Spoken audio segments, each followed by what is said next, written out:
it is very prominent. How did doing this affect you, change your thoughts about the Holocaust, broaden your ideas? What was the effect? Well, I've read books on the Holocaust, and I've taken the course, and it's a bunch of statistics, and it's a bunch of facts, and it's just a bunch of, this is what happened. But you never get such a close look or such an intimate look at someone's life. And when I would sit down and work on each panel and just stare at a picture for however long it took me, you get to thinking about these people in his life, or what the conversation could have been between his parents, or where they were in that picture, or, just how they were affected themselves. So it just, you grow on it. And as I was working on this piece, I just grew. I felt like I was growing closer and closer to it, and it just, the numbers were starting to erase, and this story was emerging, this life was emerging. And then you sit down and think about how that is for all of those people affected by the Holocaust, and you think about their lives and the people in their lives that were affected, and the conversations that were had pertaining to them. And it's an entirely new level for the Holocaust. It's hard. Sean, you asked me what I thought of the film, and I said it's hard to put words to that. You used the word intimate, Marguerite. It's a good word. It's a good word to describe this film, because it's not facts. It's not history anymore. It becomes very, very real. How did it affect you, or how did it change your thoughts about the Holocaust, Colton? I think Marguerite couldn't have said it any better. You get an intimate feel for it. I've probably listened to I don't want to spoil it, but the ending of the movie at least. You can say what it is. Okay, It doesn't. Go ahead. Well, Frank's father wrote a letter to his mom. No, his mom wrote the letter to the dad. I'm sorry. Yes. I'm kind of nervous, No, don't be. You know what? Okay, so you're comfortable with telling the story. Yeah. Okay, so the letter. Let's talk about Frank is the person telling the story, and his mother wrote a letter to his father before she was gassed. Yes, and it's like a love letter talking about how they will forever be together and through the afterlife and all that. I probably listened to it at least 20 times, and I still cry when I hear it. I mean, it's such an emotional story. I'll probably never lose the emotional impact that it's had on me. That through the story, and I think it ties together nicely at the end. Frank speaks with great admiration and respect for his mother, because she was a good person. She was just a very good person. Her final act was his brother was going to be taken to the guest chamber, and she as a mother, couldn't let him go alone. Exactly. So she volunteered. Exactly. She wasn't, in that line, but she volunteered for her son and wrote that letter. Yep. And when I first heard this story for the first time from Frank, and Frank mentioned that he had this letter, it was like my heart, just, first of all, just burst just from emotion. I couldn't even imagine the poise, that it would take facing something like that, to put your thoughts down on a piece of paper, to, if you had that opportunity, like that, it's all going to end, what would you say?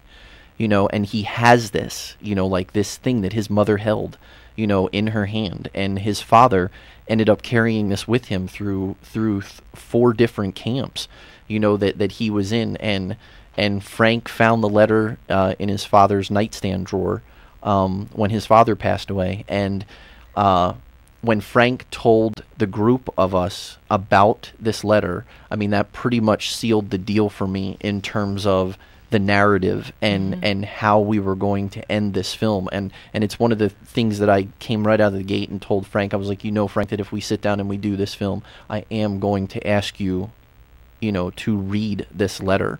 Like, you absolutely have to. And he said, he didn't have a problem with it. And he said that, he would read it. And you want to talk about an emotional experience, is to sit there and watch him read that. And, it's a one-take thing. It's not like you're going to have this man go back and, can we re-rack that and do it again, please? Exactly. he read it for us, and I mean it took us a good 15 to 20 minutes to calm down after it was all done, and relax and everything, so that we could get back into. He too is very poised as he tells his story, as horrific as it is. Absolutely. He tells it almost matter-of-factly. Yeah, there are points where he does that. Almost. Absolutely. Do you know, and I don't know if this hit either of you as I was watching his story and listening to it, and as you said, Marguerite, the Holocaust, to many of us, it's a chapter in history, a horrific one, but it's factual. And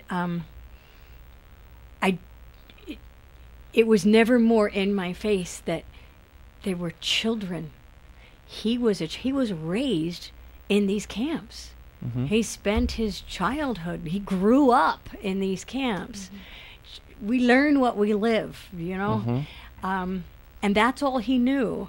And it really struck me when he was very excited because they got snow and they had sugar and he was so happy that day. They made lemon ice. Yes. And this is a very. Doesn't he still eat it? But yeah, it's to this day. He says it's one of his favorite desserts. That and pumpernickel bread. That and pumpernickel bread. I can remember going to the grocery store with him. As a part of a documentary film, one of the things I tell my kids all the time is B-roll. What are you going to use for B-roll? I mean, I think my kids get tired of hearing me ask that question. It's probably the one question that I ask them the most, throughout the week. What are you going to use for B-roll? And I knew going in we couldn't just sit there for 90 minutes and watch Frank talk.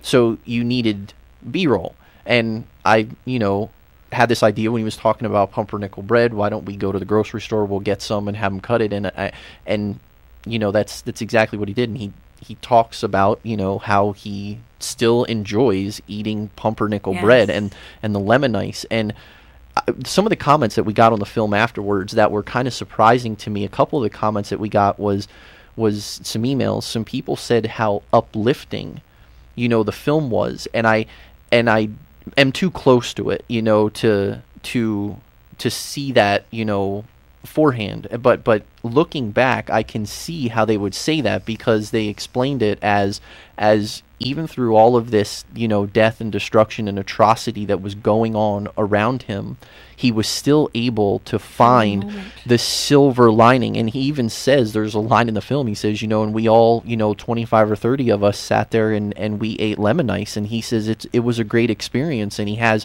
this smile on his face. And I sat there and every time I watch the film, I say to myself, like, Frank, I'm like, you're in the Holocaust, and he's talking about eating lemon ice, and survived. It's a great, exactly. It's how he survived, and it is a testament to his character and who he is as a person, and Attitude. the way he lives his life every day is finding that silver lining and looking for the beauty in the world. And he's an artist, so child's innocence. Absolutely. I mean, if you're a child, you're looking. It's all you knew, and that moment, you get a popsicle and you're pretty excited, but that doesn't, then juxtapose that excitement against the Holocaust, and that's all you know. It's extraordinarily profound, and it really makes you think, wait a minute, these children grew up and survived such horrific, it's still mind-numbing and boggling to me how it ever happened, how something that atrocious was able to occur.